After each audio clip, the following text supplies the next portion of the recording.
I have explained the meaning, why we should take refuge to the three guys. It is imperative that people understand refuge, Sharanam Gamam, and the universal law of karma and its fruits, moral or psychological cause and effect, for the mind to be wedded to the path of religion. The refuges. There are three refuges: Buddha Dharma, the law of doctrine, and Sangha, the order.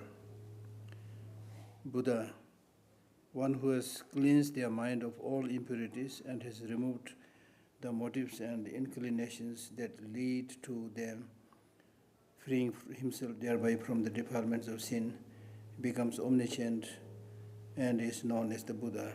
Such a person has perfect knowledge of all phenomena occurring in space and time, and such a person is a Buddha, the refuge, a guide to health like a physician.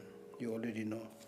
Dharma, the Dharma is the true refuge, and one arrives at the goal of Dharma, the noble paths, Arya Marg of deliverance, by practicing properly the method of overcoming evil and of removing its stains. In this sense, Dharma can be compared to the practice of medicine. I already explained. Sangha is actually, in English we read Sangha, but in Hindi it is actually Sang. Sang means community, friends. The order of Sangha comprises all beings who have attained Darshan Marg, the path of seeing. So the real Sangha, now for ordinary monks also we call them Sangha, right? Sangha. But actually the real Sangha, who is the object of refuge, is those who have actualized the path of seeing, the third path, who has realized emptiness. That's why Darshan Marg, the path of seeing. Darshan Marg, or the path of seeing, is the stage of perfection in which one perceives the reality of all objects. Then we have Bhavana Marg, or the path of meditation, is the stage on the way to Buddhahood, realized through meditation. Then Ashekshita, or the path of no more learning, is the stage in which one no longer needs guidance. These are the three noble paths. The order is the friend who helps us to realize the refuge. The order may be compared to the nurse who administers the medicine. Karma, good or bad. Karma can be good or bad. Every result must necessarily have a cause. The three gems constitute the cause, and the realization of the three gems comprise the effect. The cause and the effect of the three gems, Buddha, Dharma, and Sangha, the teacher, the teaching, and the taught are related to the two refuges. The cause refuge is the three gems realized through the personality of another being. The effect refuge is the three gems realized by oneself in the future.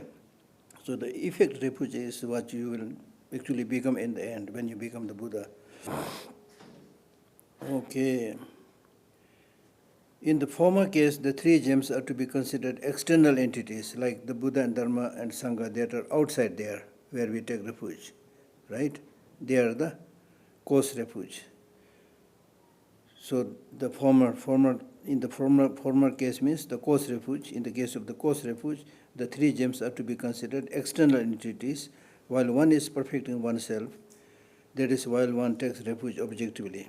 In the latter case, right? In the latter case, the fruit refuge or effect refuge case, when one has attained perfection, the three gems are to be considered internal entities.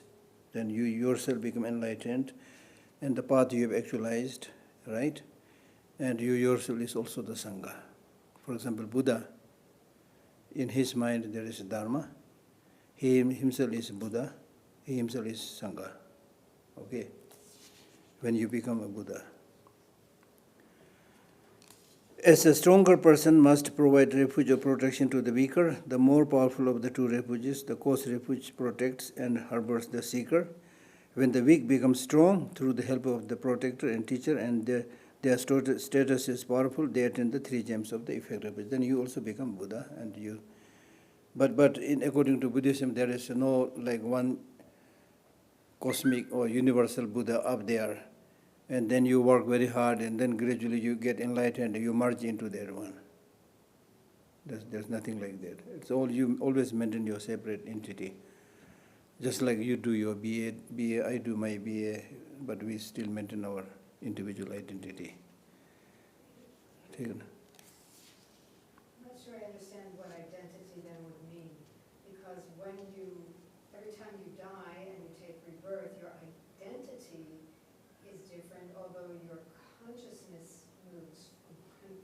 So how can you Different doesn't mean that you lose your identity. You are different, but you have different identity. Your identity is your consciousness?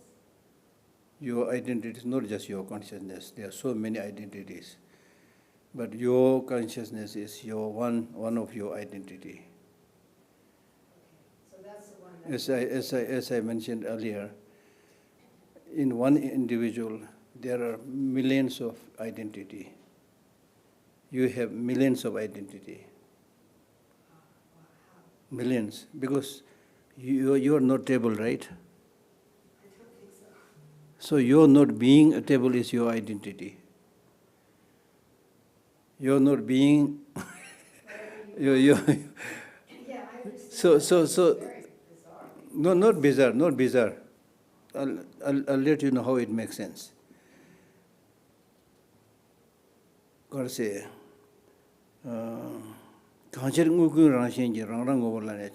there is a quotation which says, the reason is because all things, all phenomena, they maintain their individual identity. Now their identity means that you are different from this one. You are different from this one. You are not table, you are not chair, you are not, so many things. That's your identity. So apart from you, how many objects are there? Countless. So your not being any of these countless objects outside of you is your identity. So when we talk about Tibetan identity, I have been telling people that when you talk about Tibetan identity, then of course you are not a table, things like that, they are there, but that is not important because the table is not saying that I am you. But in the case of saying that the Tibetans are not Chinese, that's important. Because the Chinese are saying Tibetans are Chinese. You see? So from that you'll get some sense why maintaining identity is important. Because if there's no separate identity, then we'll all get mixed up.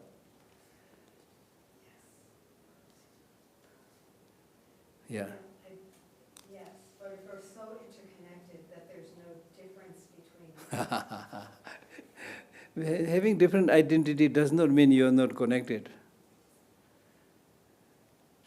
If you use the English word individuality, individual, that also talks about your separate identity. But that does not mean you are not connected to the whole, the world. In fact, the English word individual comes from the word indivisibility, meaning that you are indivisible from the bigger part, the world. Right? So something like that. You have your separate identity. You are not she and she is not you. But you can still become friends, of course. You can get connected. You can write to each other. You can go for a lunch together, things like that. Right?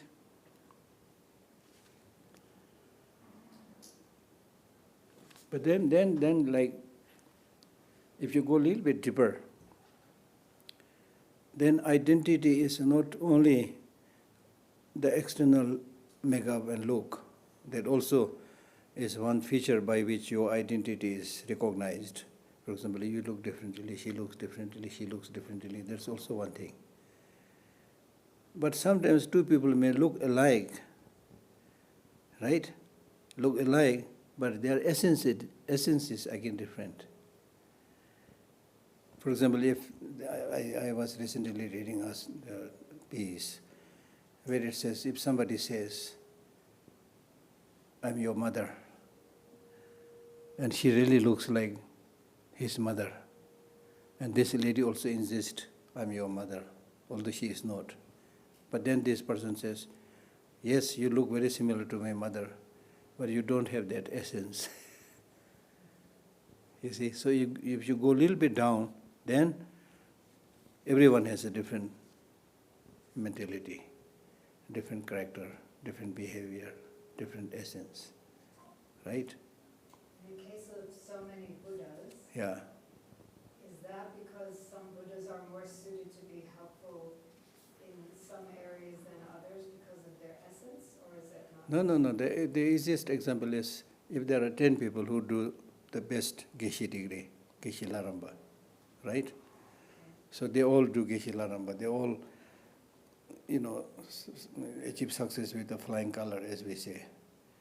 So after they have all become Geshe Lhakdor, still they will maintain their individual identity. So it's something like that, right? Or another way of seeing things is, you can even challenge me by saying, yeah, this is different. Because these people, they all have done their Geshe, but their realization, knowledge, still there may be a lot of differences, right? But in the case of Buddha, there is no difference in terms of their realization and knowledge. They're all same. So you can challenge me by saying things like that. And how would you respond if I did? I would respond, I don't know, but one way to respond is, enlightenment is an internal thing. When you become enlightened, it doesn't necessarily that you lose your identity, external, physical makeup. I don't think so. So still you maintain your identity. Maybe, I don't know. Food for thought. Because this topic is actually interesting. And I used to show a lot of interest when I was studying Buddhist epistemology. Because there is the Samkhya philosophy, ancient Indian philosophy, where they talk about a general and particular. General and particular. Right? So generality or particularity, when they talk about this, then they say,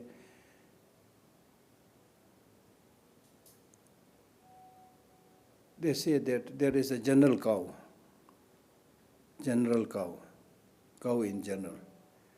Then particular cow, black cow, yellow cow. So why the yellow cow is called cow? Why the black cow is called cow? Why the red cow is called cow? Why? Because they say, because there is a general cow which is covering all of them. Because of that, you are able to identify this as cow, this as cow, this as cow. This is like Plato's philosophy. Yeah. Something like that. Then Buddhists refute this. Buddhists refute this by saying, no, there is not a general, so-called general cow covering and pervading all of them. But we say this particular red cow is in general cow because it fulfills the qualifications of a cow. Because we have Designated. this type of Yeah. animal. Apart from that, there is not just one general cow like a sky covering all of them. So there is a lot of debate with this kind of thinking.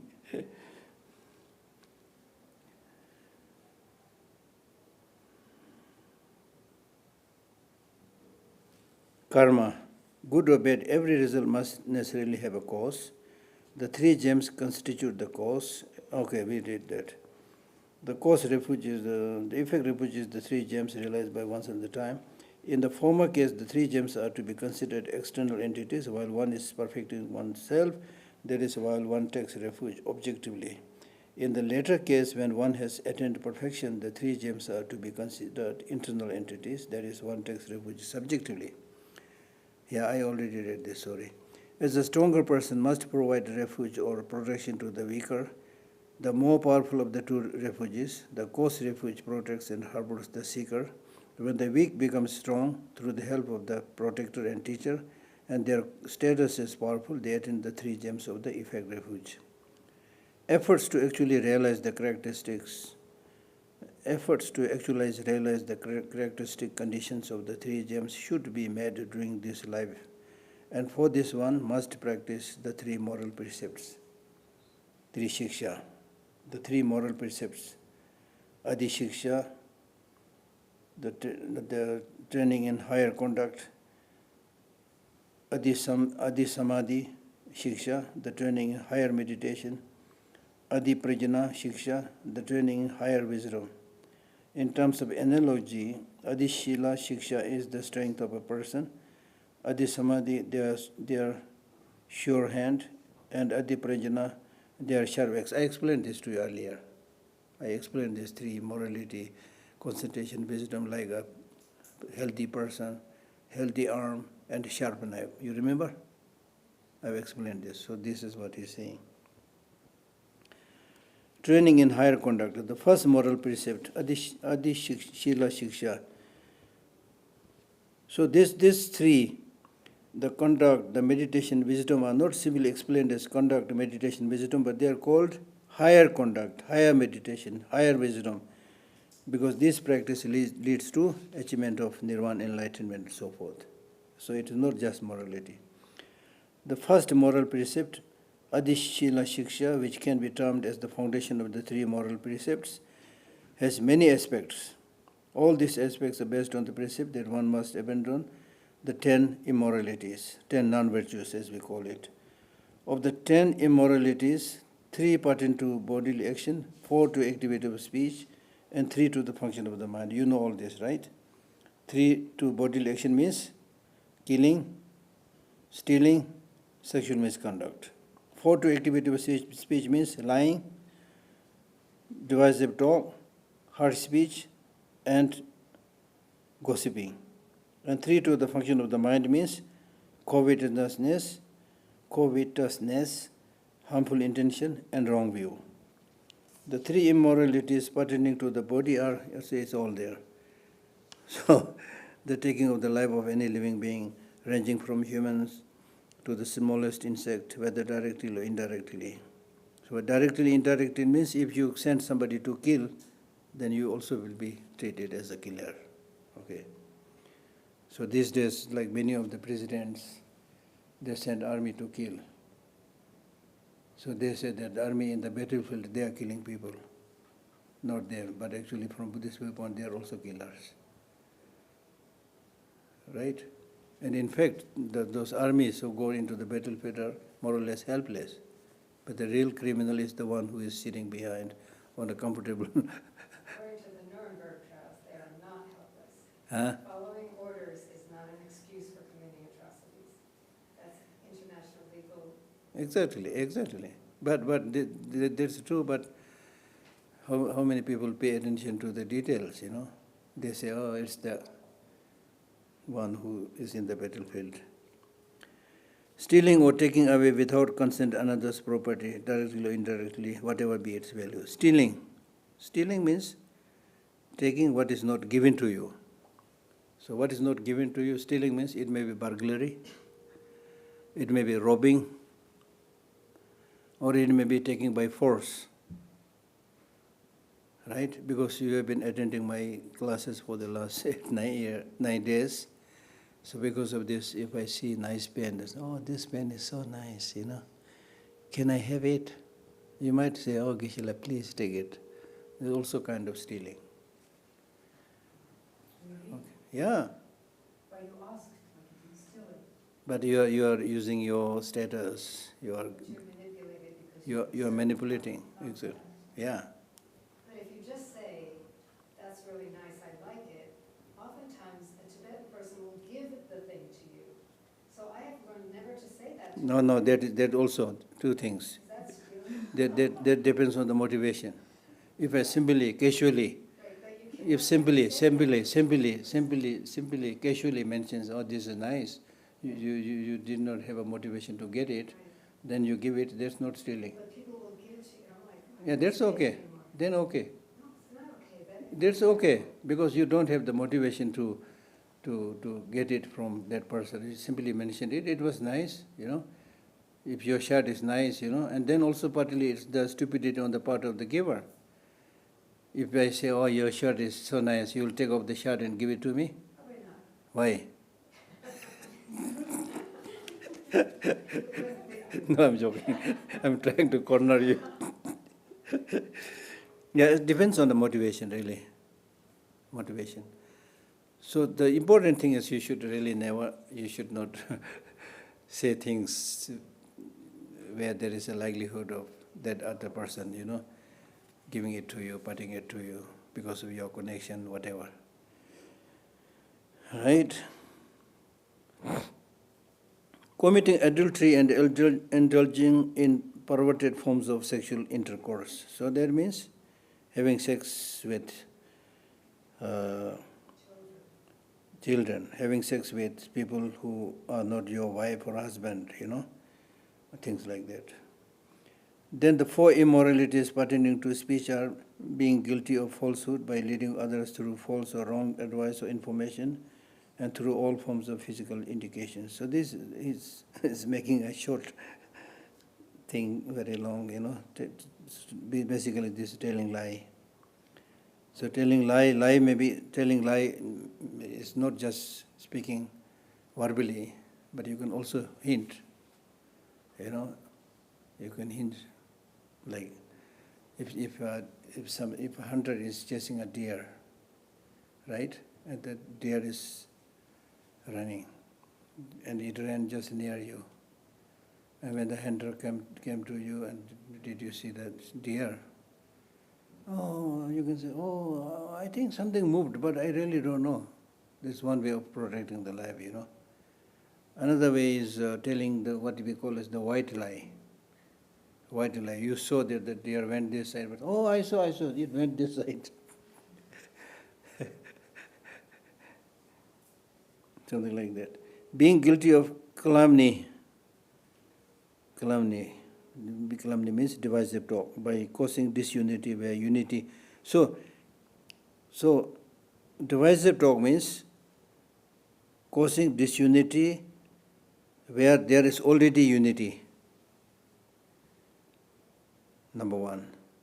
Number 2, and by aggravating disunity where disunity already exists, widening the gap. So most of the politicians, they do that. Divide and rule. So famous in one of the famous phrase practiced by the British Empire, divide and rule. Mongolia is divided into 2, external Mongolia, internal Mongolia. Tibet also divided into 2. Germany also divided into 2. You see, somebody started this thing and then others followed it. So now many, they try to, in order to weaken the opposite. It's a regular thing done by the politicians. You could divide people in the name of religion. You divide people in the name of caste. And people are stupid, you see. People are really stupid.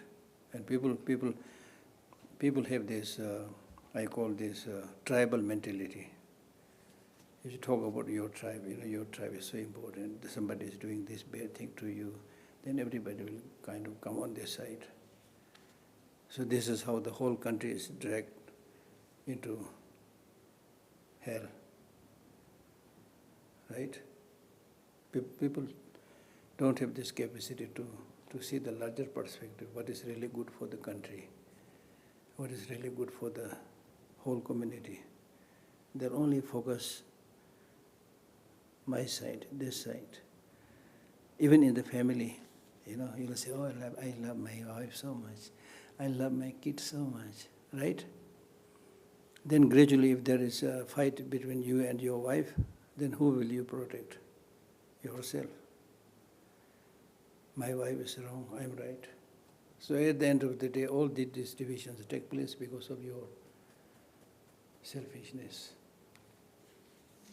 At the end of the day, it's only you which you try to protect, unless you are a bodhisattva, you see. So that's why Chandrakirti, in the beginning of his famous text, Entering the Middle Way, says, First you develop this feeling of I.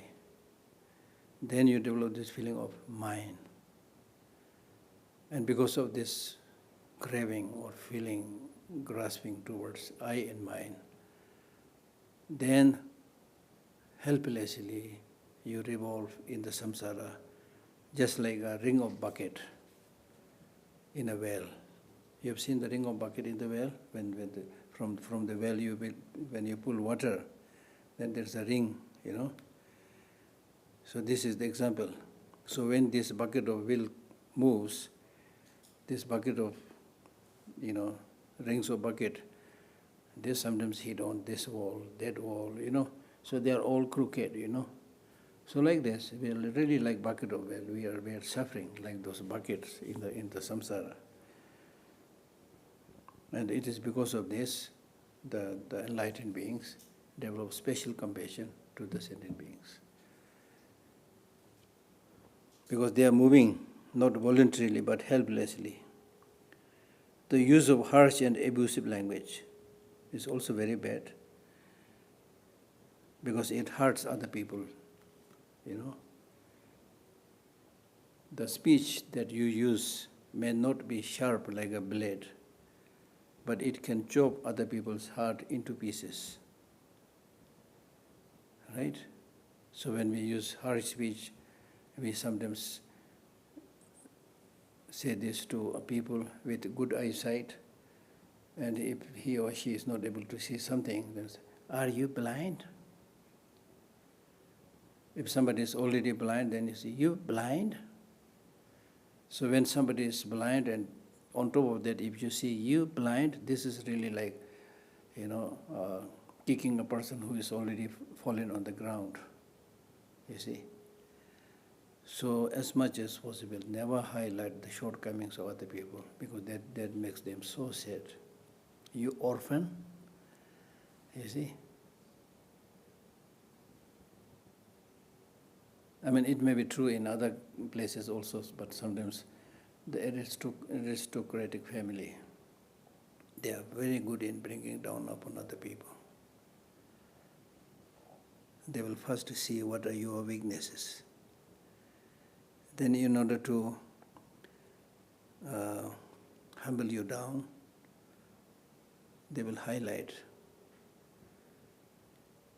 all your misdeeds and wrongdoings. Because of this other person really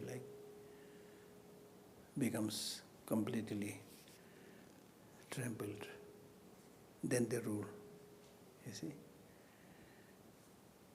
That's also happening in the political circle. In the political circle, everybody has committed some mistake. So therefore nobody is able to blame each other, because if you say, "Okay, you say this to me, I'll say the same thing. I know you also did this." You see? So therefore, instead of using harsh speech, there is an English saying which says, the tongue which is 5 inches or 6 inches long can fell a person 5 or 6 feet tall. There's English phrase, The Tibetan phrase, as I already told you, that the speech you use may be not sharp like a blade, but it can chop other people's heart into pieces. So therefore, instead of using harsh speech, your speech should be like honey, if possible. If not possible, the second choice is like a flower. If that is not possible, then don't use the third category, which is like a filth, Some people, unfortunately, whenever they say something, it really disturbs everybody. Right? Indulgence in gossip, mongering out of sheer lust and passion. So gossiping itself may be not a big mistake, big non-virtuous thing, but number one, it wastes a lot of time. Then as the text says, most of the gossiping are based on what? Lust and passion. Right? I think that's one of those areas where the Tibetan to English Possible. Because gossip really is something, is when you talk about someone behind their back to someone else, usually, but not always in an unflattering way, in English. No, this, What not, people say probably, here is just plain old chatter. yeah, probably nothing much to do with differences in Tibetan English, but this is due to translation. Right. Because sometimes we use gossiping, sometimes we use chattering. Yeah, that's a different thing entirely. Exactly. So that's what I'm saying. In ancient times, when the the Sanskrit texts were translated, they were done by really good experts. Expert in Tibetan and expert in Sanskrit. So translation is not easy. Not easy. For example, if you use this word spin, in science, if you use the word the earth is spinning or something, spin. Spin generally means moving around, right? But in this case, it's not just moving around.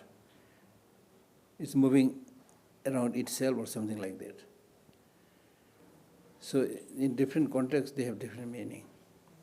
So unless you understand that, you may not end up as a good translator. You see, he has used mongering also. Yeah, people are very fond of chattering, chatterbox, chattering. Especially in rural village areas where they have a lot of time and not much to do. Then people just sit out in the sun, The girls are like sitting there, putting their head on the lap of the other person, then, cleaning the hair and then gossiping. It's actually a very nice pastime. But the problem is the disadvantage, I saw one disadvantage. At one time we were a group of people. So there was one gentleman who was talking not so nicely about another community, not knowing that a person from that community is there. But we were all good friends. So when this other person started saying this, then that other person said, he is from this community. So he was very embarrassed. So these things happen if you are not careful. While you are praising somebody, you may be dragging someone else down. So you need to be careful. The three immoralities pertaining to the function of the mind are covetousness, or the desire to possess something that belongs to others. It is not necessary that you will have it, but still you covet. I really like the shirt she is wearing. I wish I have one like that. I really like the watch he is wearing. I wish I have one like that. That is coveting. Right? Coveting, but there is no guarantee that you will have it. So it's just kind of self-torture, Then second is the desire to harm others, which of course is very bad, because the teaching of Buddha is based on compassion, and harming is highly objected. Then third is, again we use the word wrong view. Here he uses the word hearsay, related to disbelief in rebirth and law of causation and effect and the three refuges. So it's not just disbelief. It's like denigration. It's saying that there is no rebirth. There is no cause and effect. There is no refuge. There is no Buddha. Where is Buddha? Show me one. Show me one. That one is not Buddha. That's just image. That's image. So people say this. So like the Charvaks, there is an ancient Indian school of thought which is called Charvak, who are like hedonists, who believe only in this material world, nothing beyond. So anything that they don't see, they don't believe. Right? So wrong view. Wrong view is very bad, because wrong view cuts the very root of all good things. Right? Wrong view. The antithesis of the 10 immoralities are the 10 virtues. So, giving up, killing. Giving up, stealing. So 10. When one practices the 10 virtues, one is actually practicing Adishila Shiksha or higher conduct. So in Christianity, we have 10 commandments, right? 10 commandments and 7 7 deadly sins. Well, that's what they're called. 7 deadly sins. Yeah, there's that sort of. So this number, they say, is started by Father Gregory. Father Gregory was the person who, made this, identified these 7 deadly sins or things like that. And the reason is that the number should not be too large, so that people will not be able to remember it. This is what I read in a book. Training in higher meditation. The second moral precept. During meditation, the mind must be fixed on a single object so that it develops a one-pointedness of the mind. So this is one part of meditation, which is called one-pointed meditation. There are various techniques of meditating, one of which the technique of mental concentration, shine, calm abiding, loosely translated, it's called shine, which is shamatha. Shine, the Tibetan word she means calm, ne means abide. So literally it has been translated as calm abiding. Calm abiding. Calm abiding. Calm abiding means normally your mind is completely disturbed by so many things, distracted. So many things are coming in your mind. So in order to concentrate, first you should calm the mind, means calm the mind from the invasion of host of thoughts. Right? Don't let the host of thoughts invade you. Calm it. Then abide on the chosen object. That's the meaning of she means calm, ne means abide, calm abiding. Professor Hawkins has used the word calm abiding. Right? It's described here. Mental concentration consists of withdrawing the mind gradually from the sense objects. I mean, it has to withdraw from all objects, but especially sense objects, because we are more likely to get distracted by the sensual objects. And conceptual notions, so that the focus of the mind will be unwavering and fixed on an object until it is steadied and calm, permitting both body and mind to experience a rapturous ecstasy. Rapturous ecstasy means when you not get distracted, when you don't get excited, and when you're really, really able to, focus on the chosen object. Then through this long meditation, and because of you're able to concentrate and pulling the energy of the mind and the energy together, then you experience this,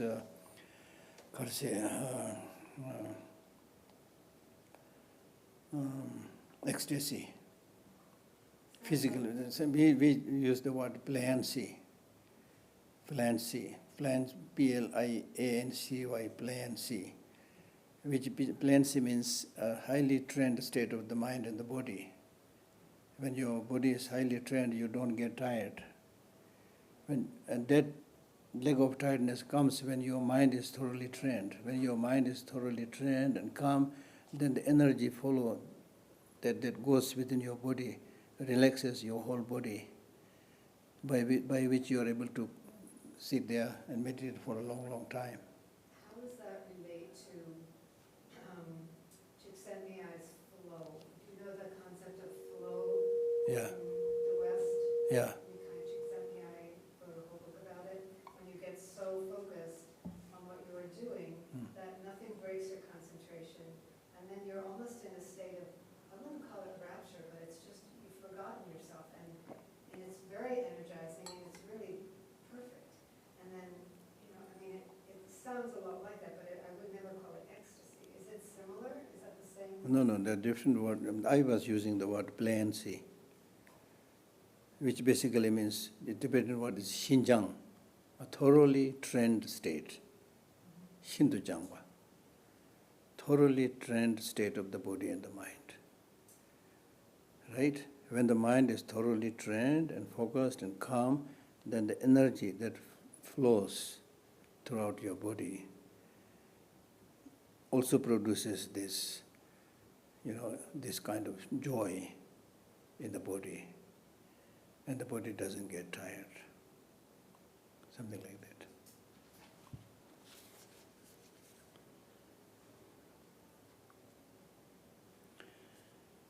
When mental quiescence, sometimes they use mental abiding, sometimes they use mental quiescence, is attained, besides the resultant experience of mental and physical pliancy, the mind is also under complete control. Such a mind can be employed to concentrate on any object of merit with effortless ease, because the mind is trained.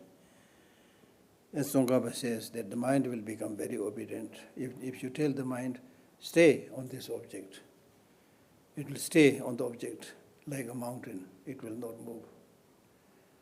And if you say, no, don't stay there, meditate on compassion, mind will say, yes, sir.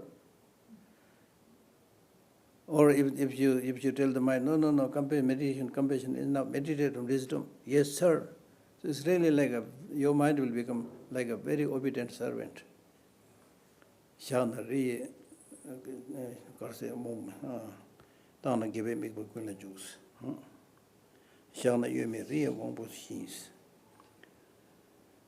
Right? Such a mind can be employed to concentrate on any object of merit with formless. I mean, this gives a sense, like even in our very ordinary state, when your mind is really happy, right? You're able to concentrate on anything properly, much easier, versus when your mind is disturbed. Right? When your mind is really, really happy, then you are able to enjoy everything.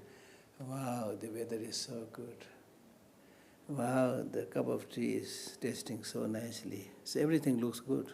But when your mind is disturbed, weather is horrible. Person sitting next to me is horrible. Everything is horrible. Right? At the same time, the vehicle of concentration becomes possessed with supernatural psychic powers and can perform miracles and other supermundane feats. The chief merit of shamatha bhavana means meditation.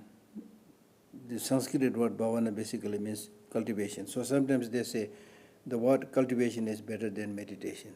Because just like you cultivate the land, similarly, you need to cultivate and nourish the mind.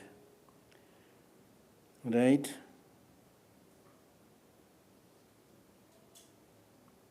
Mental quiescence achieved through concentration is that if by the acquirement of shamat bhavana, vipassana or penetrative insight which realizes shunyata is attained, the phenomenon of samsara can be demolished together. So first you achieve this concentration, and then while your concentration is quite strong, then use that same capacity to concentrate, to analyze. The mind which is really concentrating on anything, you study anything, then you can not only stay in one object, but you can use that powerful concentrated mind to analyze other objects. So that's how you develop wisdom, understanding, shunyata, which is really the sword that cuts the root of the samsara, which cuts ignorance. Right? So ignorance basically is not just lack of knowledge, but misconception of reality. What is reality? Reality is that things don't have independent existence, right?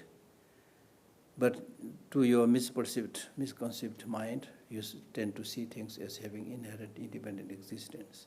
So that misconception is destroyed when you develop the right conception of realization of emptiness, which sees that there is nothing that is inherent existence. Right? So this wisdom, understanding emptiness, becomes the real counter force to ignorance, which sees things as having independent existence. So that's what he's saying. Demolished samsara, the phenomena of samsara can be demolished altogether, because the root of samsara, the root of this cycle of existence is negative emotions, especially attachment and hatred. And attachment and hatred also rooted in ignorance. So that very root, the ignorance, is demolished, destroyed altogether. Besides, it bears many other good results. For instance, almost all the knowledge of Triyana. Triyana means three vehicles. Sarvakayana, Pratika Buddhayana, and Mahayana are derived from Shamatha Bhavana. So, I mean, the worldly qualities and beyond worldly qualities, the achievement of worldly qualities and beyond worldly qualities are all available through concentration. I may or may not have mentioned it in the beginning, but as I repeatedly say that concentration is the source of success, both in war and in peace. Right? Concentration. Very powerful. If you concentrate, then even if you do like 10 minutes meditation or 10 minutes prayer without distraction. Concentration means without distraction. If you do meditation or prayer, even for a short time without distraction, it is the real virtuous practice. Contrarily, your mind is basically wandering all around the world and still reciting some prayer, still posing to be doing some meditation. This will lead to nowhere. Right? If the concentration is practiced with the motive of attaining, then the concentration is not just ordinary concentration, but if it is done with the motivation of attaining the Buddhist refuge, it becomes Buddhist concentration. If the concentration is practiced with the motive of bodhicitta, it becomes Mahayana Buddhist concentration. For shamatha bhavana to be successful, the following condition must be fulfilled. The place of meditation. So if you want to achieve that successful meditation, you need to observe these few things. The place of meditation should be a little bit secluded, quiet and climatically congenial. Noise distracts meditation. So you should be doing their meditation in a place where there's less noise, less distraction. And also the climate should be suitable to your body. And also you should not be doing it in a place where there are a lot of harmful insects, tigers moving around, ready to eat your calf, and the lions ready to, right? And it should and it should not be too hot, too cold. I mean, more or less, you are trying to move into a luxury apartment, something like that. And then it should also be not so far away so that you have difficulty getting your daily ration, food. Some meditators, they go so high up in the mountain, it takes one day to come down to get the food. So much wastage of time. Right? There is a story, very interesting story of a Tibetan Lama who was meditating higher up in the mountain. So his attendant, maybe once in a week or something, he has to carry all the heavy rations to be delivered to the Lama. So one day he was doing his job, carrying this heavy, load. So he was very tired. And then he started gossiping, as you said, something like gossiping. He started backbiting, saying, this Lama, why the hell he doesn't stay where everybody stays? Right? So he started saying things like that. But somehow he had to deliver those things. So finally he reached there. And then the Lama was very kind. He said, you must have been very, very tired, So he gave some, tea to drink. And then he made a nice, special chok, prepared from puja. Then his heart completely changed. And then he said, I know the Lama is so kind. I know the soul is so delicious. So, and then also food. If you are doing meditation in a cold climate, the food should be something that gives you more heat. Right? If you are doing it in a very hot climate, then food should be, as we say, cooling. So there are so many things. Right? And then the person who is meditating must be well contented and have few wants. Well contented means it's easy to physically move into high mountain, but your mind may be thinking about the whole plan, things that you enjoyed, and missing them, sitting there, but it should not be there. You should have contentment. Should have contentment. They should have severed themselves from every impurity in the world and should be determined not to indulge in any immorality of action or speech. I know some so-called meditators I personally know somebody who moves into the high mountain. We all get excited on certain occasions, And I must do this, and then move into the mountain. But once they have reached in the mountain, they are really planning what to do in the plain area. I'll make this construction, I'll run this center, I'll do this. And then they came down. As soon as they come down, they have so many ideas. I've actually seen such people, you see. So it's possible.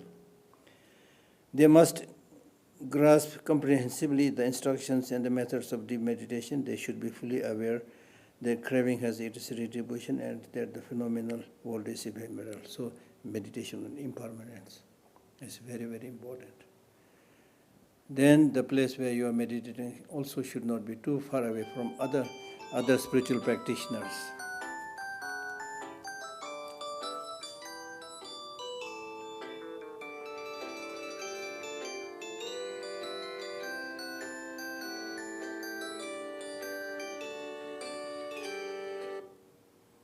Wow, that was nice.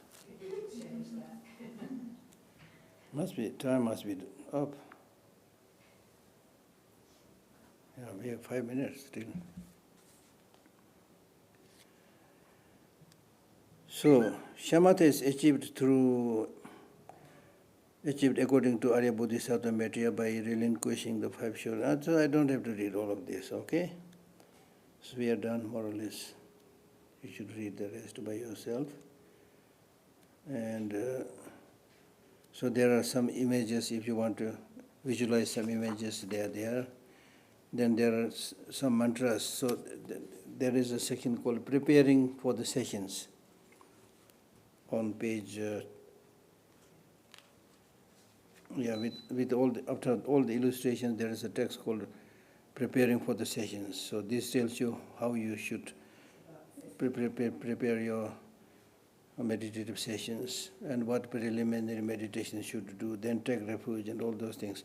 So refuge formulas are all there. So this is really talking about the actual practice, not just the theoretical explanations. Then visualization, what should you visualize? Right? Then some of the mantras to be recited, the mantra recitation. Om Mani Mani Mahamani So is the mantra of Buddha. Om Mani Padme Hum is the mantra of Avalokiteshvara. Om Vageshwari Mam is the mantra of Manjushri. Om Vajrapani Hum is the mantra of Vajrapani. And Om Taritu Taritu Reswa is the mantra of Tara, the liberator, the female deity. Right?